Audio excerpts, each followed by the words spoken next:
Ooh. Hello, and welcome to a brand new episode of the Uncovering Greatness podcast. And as always, I am your host, Sunny, and today I'm joined by Nicole Mitchell. Nicole is the lead processor at Uncovering Greatness, and what she helps you do, get out of your own way, because you're in your own way. So I help you find out what you want Ooh, and help you get it damn. by getting you out of the way of you. Now I realize why I've been in processing for so long, because I don't know what I want. And you would not be the only person that does not know what they want. Yes. That helps. So you know what's interesting? For a while now, probably like the past month, I've been hearing this a lot on radio and TV. I've just been seeing it a lot, even on social media. Overcome your past and your life will be great. And I was like, oh man, that's my problem. I'm not overcoming my past. That's why I'm not achieving anything because And you know exactly how to do that, right? yeah. Yeah. How to Just overcoming fast. the way I thought about it was like, there's an obstacle, you Yeah. just step over it. That's the way I just walk around it. Less energy. Good point, actually. That's it. Done with the podcast. There you go, guys. Walk around your problems, walk around your past, and you will be fixed. But I've really wanted to have this conversation with you because I feel like that is such a flawed statement to make. And that's just my view. It's just like it that doesn't sound right. Well, I it's the same with you have the ability to choose your moods. Just change your mood. Just I'm happy. Just be happy. You have that ability to just or energy is a choice. Yes. They're all kind of similar because the biggest thing is most people have no idea what their energy is, so therefore they can't change it. Okay. Most people have no idea what their mood is, so therefore they can't change it. Yeah. Most people have no idea what is in their past that is stopping them from having a better future. So it's all pretty much the same kind of things. There is not an awareness of what's actually where you are and where you want to go. And I think that's and I keep hearing about it, like I said, and I've been now sitting and going, okay, well, it's not as though my past was just this one incident, right? It's a series of events that would have to be overcome. Well, so if you were to go worst case scenario, you take somebody that grew up in a very abusive home. Yeah. And I don't know, dad comes home every night or every few nights and gets drunk and beats the crap out of you. That's not one incident you can overcome because it's a continuous badgering, knocking down, beating. Yeah. And that's like an extreme case. But if we go sort of, if everything was amazing in your life, it doesn't change the fact that you had emotions, and it may look like everything's amazing. I was watching a show, We Were Liars. It's based on a book, and it's about it's a wealthy island, a family that grew up on a very wealthy island. Okay. And this kid and his uncle come and they stay on the island, and they're from a little bit of Indian descent, and so they've lived in India, and they've experienced the absolute other side of the coin. Yeah. And the little boy, well, I say the little boy, the young, I don't know, 16, 17-year-old says to his dad, his uncle, he says, they're just so privileged, they have everything. And the uncle turns around and he says, yes, but we're the lucky ones. We had way more hugs than they do. And it's perceptions. So some people need that. Some people need, like a sort of touchy-feely and some people don't. And, some people that got all this touchy-feely emotion, like they're like, don't touch me. And it doesn't make your past any different. I Yeah. mean, because we all have things in our past that made us who we are. We all have things that we lacked. We all had things that we didn't like. And no matter what culture, what background, whether you were wealthy, whether you were poor, it doesn't matter. Everybody has got stuff in their life that created disappointments, upsets, frustrations, irritations, all those things. And I think that the challenging thing is most people have no idea what they are. What do you mean? Like those Well, things? yeah. So, you take a very privileged family that's had everything. They grew up on an island. They don't lack for any material things. Most of the time, they don't know that they need affection Okay. or Okay. or physical touch, or they need to be shown that they're loved through, or they need to love themselves. They're not trying to buy for, somebody else's affection through physical things. So okay, I see what you're saying. So it's like and that's also an interesting one, because what I've been seeing a lot of as well is people being able to be with their kids, and because I think it was Father's Day and Mother's Day with these past few months. And it's like, you're rich if you have that. If you have your kids, you're rich. If you have your mother, you're rich. And I was like, I guess, but like for somebody else. It's fascinating because, I mean, I have clients that society tells you must mourn if your parent dies. You should feel sad. Yeah.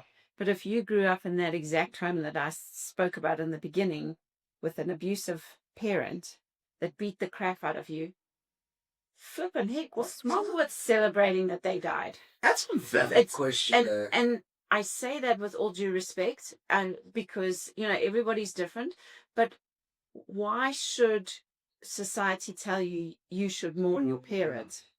What's wrong with getting excited because now you don't have someone to beat the crap out of you and this is the problem with society, is it's generalized. You should feel sad, or you should, your boyfriend broke up with you, you should feel sad. But you don't know what that was like. You don't, you weren't in that relationship. Yeah. So, and this is the challenge, is that no, you may not be rich if your kids are alive, or your parents are alive, or what have you, because you don't know the circumstances. Yeah, you see, and that's because now I'm thinking about a show that I'm watching with this show called Snowfall, and there's two brothers grew up in the same house with their dad, and their mom left. The one has one recollection of the mother, the other has another recollection of the mother. The one is he's still there for his dad, and he's like, he was the one who never left, and the other one's like, no, he's an asshole, like he treated us horribly. And I was like, that's interesting. They grew up in the exact same house, exact same circumstances, we may think, but it was probably different. Absolutely. So, I mean, I have stories of people, like, example, you know, like the one client that I was working with, she'd say to me, she said, I always felt so guilty because my father would take me shopping and then we'd go for an ice cream and then he'd say, don't tell your sister. And now she has no idea if the father did that to the sister. Okay. Because what if he took the sister shopping and said, don't tell your sister? Did the same thing. They have no idea. That's crazy. Play one off against the other. Yeah. And so we don't know where people are at, what experiences they've had. So we don't know what the effects are. And, it's also one of the other challenges with families and things like that. Let's say you grew up in an abusive home. Your father beat the crap out of you. Okay. Now you go and you start your own family. Yeah. And now what are you going to do? because you don't know what it's like to be in a loving, caring family. Or maybe you start dating a girl and her parents are loving and caring, and suddenly you go, but this is not the way it's supposed to be, because you only know what you grew up in. So you don't know what you are lacking. So therefore, how can you choose to love differently if that's the only way you've ever known love, is with a shambok or a beating stick or a... Yeah, that's actually an interesting one. So people, and that's where I say people, the world has a very skewed idea of what it should be like, because you've only experienced what you've experienced. You've experienced your part. You haven't experienced what other people have experienced. Yeah. So, and then the world will judge you and say, you should feel sad that your father died. You know, of course you should be sad. And you're sitting there going, hallelujah, I'm free. Yeah. I can actually go and do things. I'm not going to get flipping, interrogated when I get home. I'm not going to do, I'm not going to live like a person. I don't have to live in fear anymore, or whatever it is. But, and this is where people have no concept of other people's experiences. You know what you know. So it's not right to judge and say you should feel sad your parents died, or your brother, or because we just don't know. God, I've never looked at it like that, because I think that I've probably also gotten into that habit of a parent, a sibling, or whatever has died, you must mourn them, you must be sad. But yeah, the way that you put that to me, that just makes sense, because it's like, yeah, what if this person was my tormentor? Like, they ruined my whole childhood is messed up because of this person. You expecting me to just love them? Why? Because they're my parent. Like, who made that rule? It's an interesting one. And I was thinking about it then also from like a work perspective, right? You have like people who go, so that's just I wish I could use myself, but I've only been here. I've been employed in two places, like, truthfully. And the first one was my mother, so I don't think that counts. I think she's just giving me money so I don't do stupid stuff. And then I've been here. But the way that sometimes I look at it, when, like, I see people who move jobs and change jobs a lot. Yes. And 99% of the time when I ask them, when we really break it down, it comes down to the boss or the manager or whoever they report into. Mm-hmm. It always starts off as the money, but that's never the actual thing. It then becomes about the boss. And I was thinking about it. Could it actually be a thing of you just repeating the cycle? Well, yes. Short answer, yes. It could be something very different, but also people tend to attract things into their life that so let's say you grew up with abuse. Okay. You go to work and you are going to attract that. Why? Because that's what you know. Oh, sheesh. Or you can't handle the positive. So because you've never experienced the positive, so people will go into like the workspace and they will create upsets because it's too positive. They can't have it because they've never had it anywhere else. Oh, wow. And so it's too overwhelming to actually acknowledge, shit, these people are actually nice to me. Life's not supposed to be like this. People are not supposed to be nice to you. Yeah. People are supposed to abuse you. And that's where, we talk, people get sucked into, abusive relationships, and they'll just go from one abusive relationship to the next. But it's because they can't handle the positive. Because if they start to experience the positive, then flippin' heck. What is this? They then have to acknowledge that their life sucked.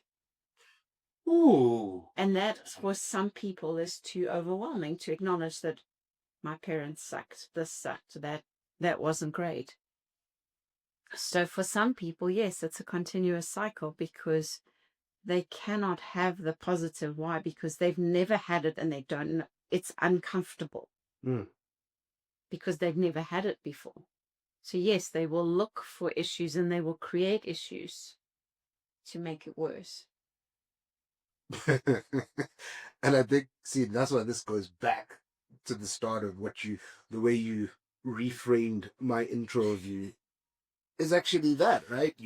So for example, I want to deal with, and I think that's also something that I really like about processing. We don't process, okay, let me say me, because I don't know what other people are processing, but I don't process a bunch of things at once. Right? So it's usually like one specific thing, and then that is tied to a bunch of other things.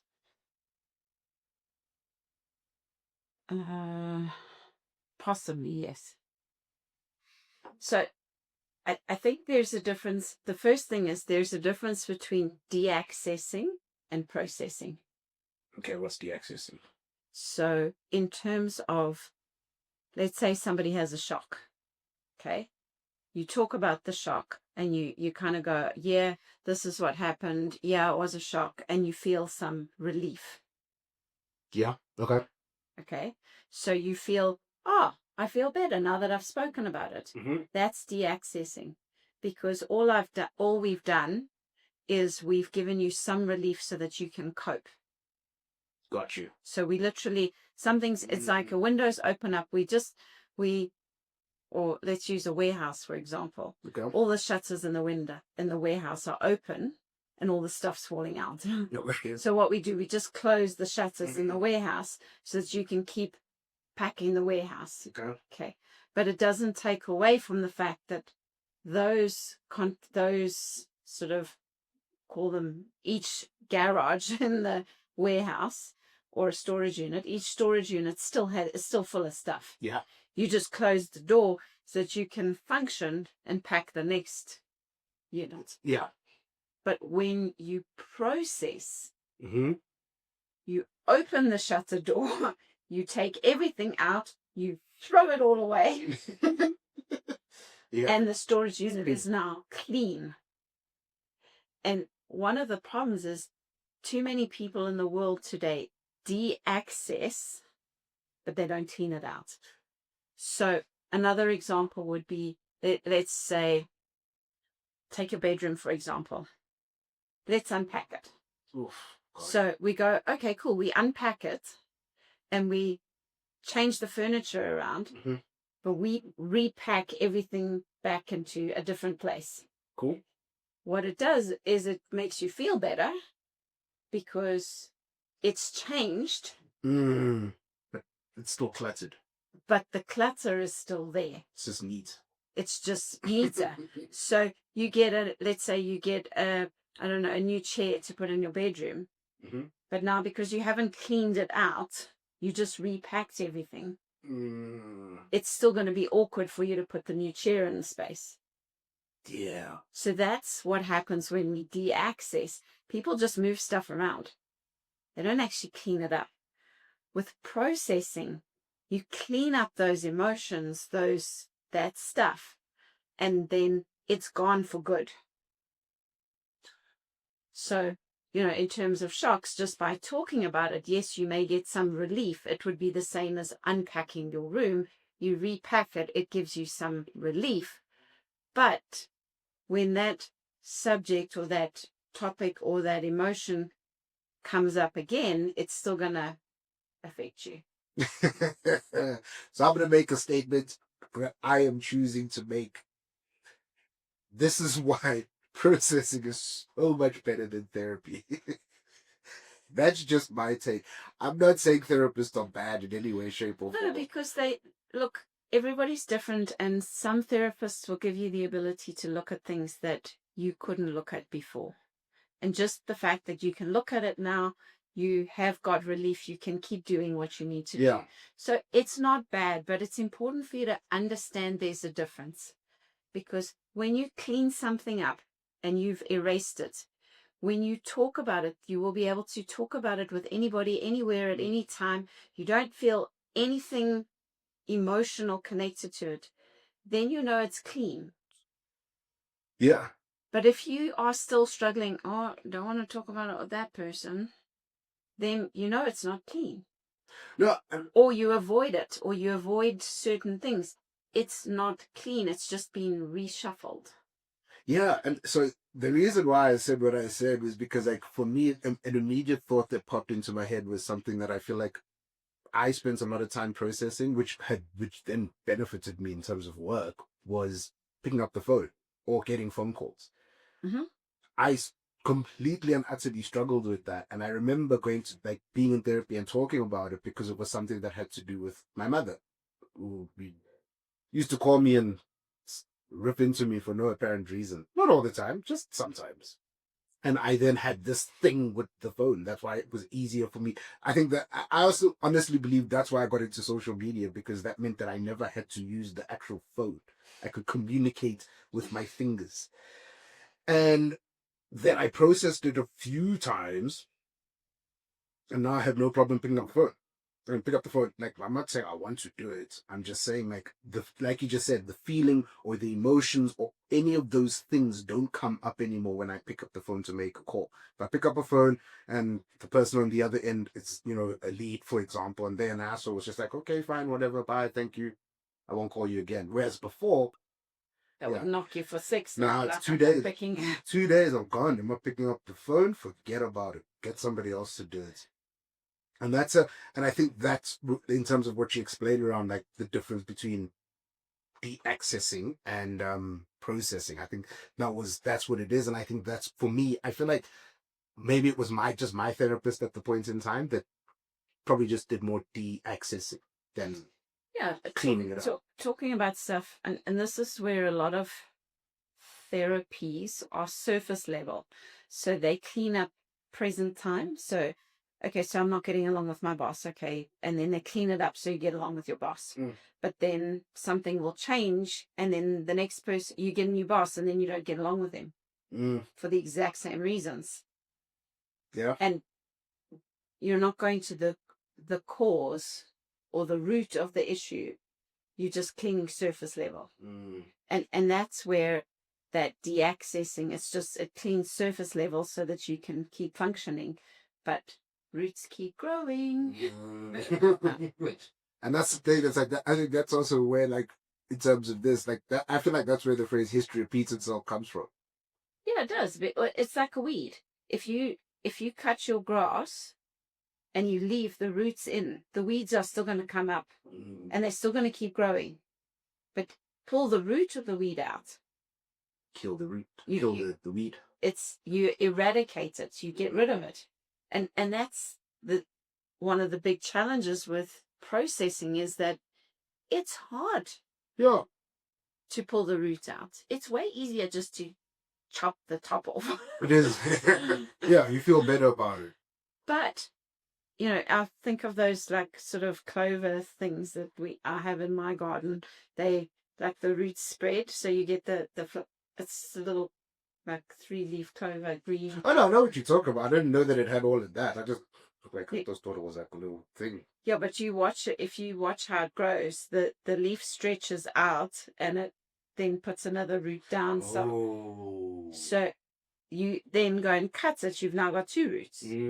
And then it spreads some more. You leave it to grow and then it spreads some more. And then you've got now 6 roots. And that's what happens if we don't deal with the real issue, not the surface level stuff, because it's exactly that. You cut the top off and then you come back and there's a whole lot more. And so we don't know, like, you talk about your mom shouting at you. It's not just affecting you in your communication. It's now affecting your ability to sell. It's now affecting your relationship with your, I don't know, girlfriend. It then affects your relationship with, I don't know, somebody else. And then, so it's now affecting work. It's now affecting your personal life. It's now affecting all these kind of things. But you don't even know that was the issue. You just think, I can't make phone calls. Yeah. So now I can't make phone calls. Somebody phones me, and then you pull out of the phone call. Then you don't want to answer the phone. Then your girlfriend phones you. Yeah. Don't want to answer the phone. Yeah. Now it affects your relationship with your girlfriend. Now your boss is trying to get hold of you. Not answering that. You're not answering that. And you're going, it's just because I don't like phone calls. Mm. But it affects so many different areas. And then suddenly now you want to play sport, and someone from your sports team's now trying to call you and you don't want to answer the phone. Now you don't play sport on the weekend. So now it's affecting your health. And you're going, it's just my ability to make phone calls. And so it's affecting so many different areas. And the problem is now you clean up the phone calls, but now you still got a problem in your relationship. You still got a problem on the sports field because people go, oh no, don't ask him. He never answers. It's both. So don't call him. And you're like, nobody likes me. And then it affects, your self-esteem. It affects all sorts of things. And without us even realizing it. And now we've cleaned up phone calls, but now nobody wants to talk to you. Truth.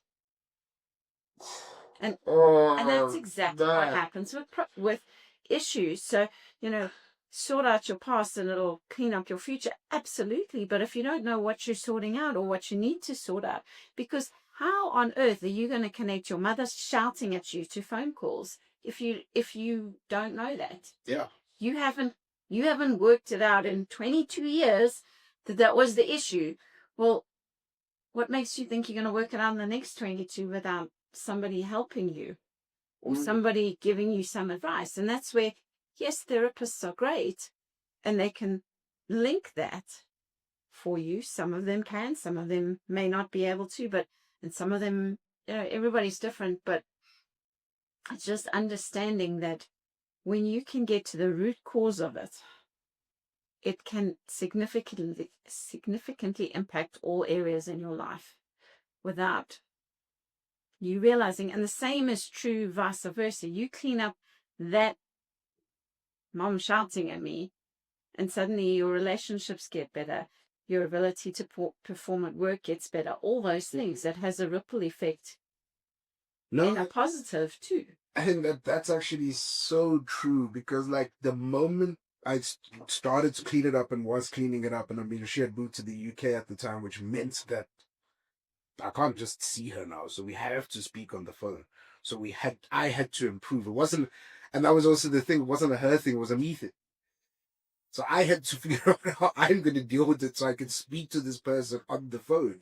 And once I was able to do that, it completely and utterly shifted our relationship. Whenever she called, there was never a problem. I'd answer. And it actually then did affect my work, which meant that I could pick up the phone. Yes, I was just thinking about a thing where Michaela said last week that I don't answer the phone. That's just not true. All the time. I choose when I'm going to answer the phone. When Michaela's calling at a certain time, I know that she's asking me to do something. So I'm not going to answer. Oh, I wanted to ask, yes, before you became a processor, had you been to therapy before? Because there's a reason. Because you said a few episodes ago, you told me about oh man, I forgot the name, the eye thing that you did. And I went and I researched that. An iridologist. Oh man, that blew my mind when I read about that. That was crazy. So in terms of, I have tried different techniques of things like iridologists. I know my husband has been to a hypnotherapist. Can you got hypnotized? Yeah. That must have been funny. He actually went to cure himself smoking. Oh, okay. And that didn't work. But it did help him with his fear of flying. Ooh, that's interesting. So yeah, I mean, I have tried different types of therapies. I mean, even, Reiki, reflexology, there's all sorts of different therapies. And, just, I mean, I've used different I've been trained in a few different techniques, but for me, the one thing that I like about processing is you are in control of what is getting cleaned up. Okay. So that's 'Cause you choosing it. you're choosing it. So, like, if you go, for example, reflexology, the reflexologist will tell you, oh, there's an issue with your, I don't know, your thyroid, and they'll clean it up on your feet. Okay. But if you actually cleaned up the real issue that was causing your thyroid to misbehave, Mm-hmm. the emotional issue, then your thyroid's not gonna, it'll stay clean. Okay. Because generally when there's a blockage in emotions, it creates a blockage in the body. So that's where, reflexology, Reiki, all of those things, they do work because they clean up blockages. But the problem is the blockage will come back because you haven't cleaned up the emotion. So let's say I have an issue with anger, Mm-hmm. and I get angry all the time. It's so funny. I made toasted sandwiches last night. And as I was cutting the toasted sandwich, I looked at Michaela, who's now 22, and I said, do you remember when I used to scream at you for cutting the sandwiches incorrectly?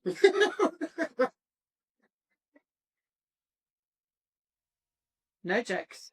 Because How do you I was a correctly cut it? perfectionist, Mm-hmm. and there's only one way to cut Which way a is that? sandwich, and that is across so that you have two triangles. Okay, cool. Because as a child, you can fit a corner in your mouth and not spill. If you cut it in half and you take a bite out the middle, or you, Yeah. The sides. I mean, it's crazy, crazy, crazy. Toasted sandwiches techniques, And people. but I used to, and if it's in a corner, if it's in a triangle, the corner cools down faster, so you're not going to burn your mouth because there's less space. There's more air in a triangle. What? I can give you all the. I didn't know there was scientific techniques to cut a sandwich. When you are a perfectionist, you will find any theory Got you'd you. like to prove your point. Oh, okay. Fair. Okay. And if they didn't do it according to the way, I used to get angry because my issue was perfection and anger. Okay. And those are how I survived in my household as a child. If I was perfect. Oof, okay. And now I have issues with anger. So anger creates a blockage in my body. Mm-hmm. Let's say, like I don't know, got a sore, whatever, hip, thyroid issues, blood pressure, irritable bowel syndrome. I go to reflexologist and they say, oh, you've got irritable bowel syndrome. Okay, let's do this. Mm-hmm. And they do some treatment on my feet and it starts to shift and move. One of the challenges is you're moving energy. Mm-hmm. That anger has to go somewhere. So I may find that, I've got irritable bowel syndrome. That starts to improve, but now I've got a thyroid issue. Okay. Because the anger moved. It Oh, got just stuck place to somewhere another else. place. Okay. So the physical manifestations in the body are linked to the emotions. And so that's where, different, and I'm not by any means knocking anything. This is my experience and what I've observed in different people. So it's just understanding that that's what happens. So you're moving energy. So with some of those things, you don't realize that it's actually the anger that's causing the issue. So you go to a reflexologist, they fix the irritable bowel syndrome, and now you've got a thyroid issue. Okay. But if you can now, for me, if I deal with the anger through processing and I can control that energy, there's not a blockage anymore. So now, yes, I may still need treatment for the irritable bowel syndrome, but it's not going to come back or manifest somewhere else. Yeah. Does that make sense? No, it does. I don't know if that answered your question about different therapies because I have tried different ones. I mean, I've been on antidepressants, I've tried medication. There's various different things I've done. But what I liked so much about processing is you're looking at both the negative and the positive things. So, like for people that have grown up in an abusive home, they have to learn to get comfortable with a positive. Mm. Now, therapists may or may not be able to teach you that. So, processing, in my experience, it helps you deal with both the negative and the positive and clean up both. So for me, like the reason why I asked that question, because I think that it's important to, we're not just, the internet's a weird place, okay? So people will take this all wrong. And the worst part is they'll take the 2-minute clip that I'm going to put on Facebook and say, oh, Nicole said X. Yeah. Therapists are bad, and you're not going to watch the whole podcast. And I don't want that, okay? So for me, we're speaking from a point of experience. We're not speaking from a point of scientific research that proves A, B, and C and D that's E. That's just not feasible. And I also like, for me, I think I've having been in therapy before, knowing people who've been in therapy, I prefer processing for that exact reason, because when you really dig into it, it's actually not anything that you thought it was. But it's not easy to dig. Yeah, it's no. It's definitely not easy to dig. And you know what's funny? I didn't want to bring this up, but because it's a great example. Past 2 weeks have been pretty garbage for me.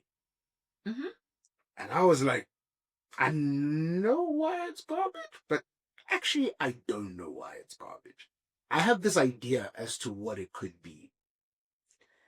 And on Monday we had our normal team meeting and we spoke and so on and so forth, only for me to come to realize the thing that I thought was making me feel the way that I was feeling was not that. It had zero to do with that. I think that was just like an easy way out for me to be, and even to myself, it was easier for me to say, this is the problem. Correct. But when I then got to the actual problem, well, I didn't get there, you got there. When we got to the actual problem and like the actual shock, and then there was something that Barry had said, which I just went straight past it because I was like, that's actually the real problem. And the real problem is because in the past, when it comes to what I do, there has been some things that have been said. There's been bad experiences with other people. Correct. And that, I was like, oh, damn, I'm going down that path. I'm becoming that thing again, that negative thing that happened to the business. But it's also an old game has been triggered. Yeah. So you're going back into the past without even knowing that an old game got triggered. No idea. I'll use the example of maybe it's the old game of just, I don't know, being lazy and doing nothing versus a productive game. Mm. So from being extremely productive, you go back into, before you were productive, you were, let's say, lazy. So lazy. It's like a real example you're using of the way you were saying that sounded like it. I'm really trying not to throw you under the bus here. Okay. So it's a very common example for a lot of people. Yes. So they're lazy, they become productive, then they can't have the positive, so they go back to being lazy. Okay. I mean, you just take the average person through their financial cycle every month. Yeah. They have money, they spend it, they have none, then same thing. Lazy, productive, lazy, productive.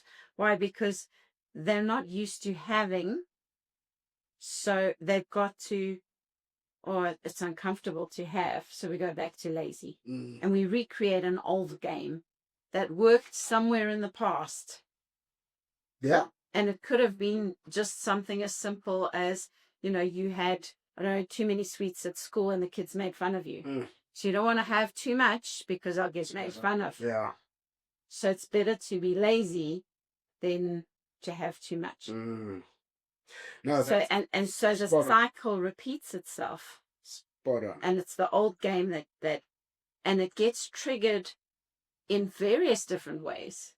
So, you can go, and sabotage yourself, or someone can come in and you let them sabotage you, or various different things. But if you don't have the awareness of, shit, an old game got triggered. Yeah, I mean, sorry, I think that's such a big deal. Like that, I feel like that's probably one of the key themes of what is it, 6 months now? The past 6 months of this podcast has been awareness. It's like the holy grail of it all because yeah, until I had the awareness when we were sitting here, I didn't know what was going on. And as we unpacked it even more and more and more, I was like, oh, damn. Yeah, I never thought about those types of numbers. I've never thought that this is the best lead generation that we've had in however long. I'd never thought about that. I was just focused on this happened one time before and now it's happening again and I am now the cause of it. Yeah. And I'm going to pull myself out because I Oh, don't yeah. want to be the cause. Boom. Yeah. And we go straight back to the doing nothing. Yeah, game. rather suck. I'd rather suck because at least I'm getting attention then. I'm getting attention. If I Yep. suck, Yep. it might be the wrong attention, But it's attention. but I'm getting attention. Yeah. So I'd rather get negative attention. This positive shit is way. Yeah. Like, I don't like it. And those are all unconscious, subconscious thoughts that come from our past, that if we don't have those realizations, or we don't have somebody pointing it out to us, how are you going to know? That's a great question. Any final thoughts before we wrap this up? Yo. It's an interesting one, but it's just, yes, de-accessing is great because it gives you relief. And understand erasing the issues is way better and way longer lasting because people think de-accessing is enough. Okay, so now I can't wrap up. Because I think it's, so you said erasing it, right? And I think that's where, okay, I'm putting it in the space. I'm not saying you guys are going to get confused by this, but for me, for example, I'd look at that and I'd go, it's not the same as forgetting that that thing happened or that thing No, exists. it's not. It's like your bedroom. You can go and your bedroom still exists, but if you've got clutter everywhere, you have to remove some of the clutter in order to bring something new in. So let's say you, I don't know, you want a new bedspread, but you have 300 piles in the cupboard. Where are you going to put the new one? Yeah. You have to remove the old stuff. Doesn't take away from the fact that there's a bed there. There's a, you know, your bedroom's still nice. It just means you can't just unpack the cupboard and repack it. Yeah, I hope that everything's going to stay in. Because de-accessing, that's what we do. We unpack it and repack it so that there's more space. So we can put a few more things in there. That's what de-accessing does, gives you some relief.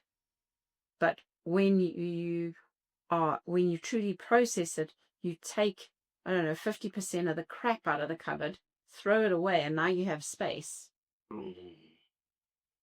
Because so you're not getting rid of your bedroom. And you're not changing the fact that you have a memory of it and things like that. No, you're changing the effects of it. Thank you very much for that clarification. I hope you guys have enjoyed this episode.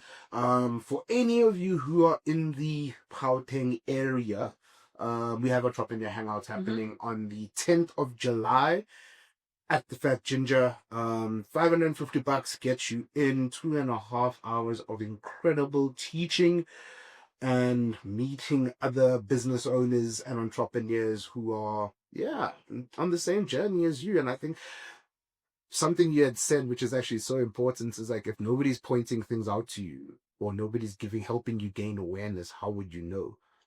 And I feel like it's the same with business, right? If nobody's pointing out that your sales suck, how can you fix it? You can't.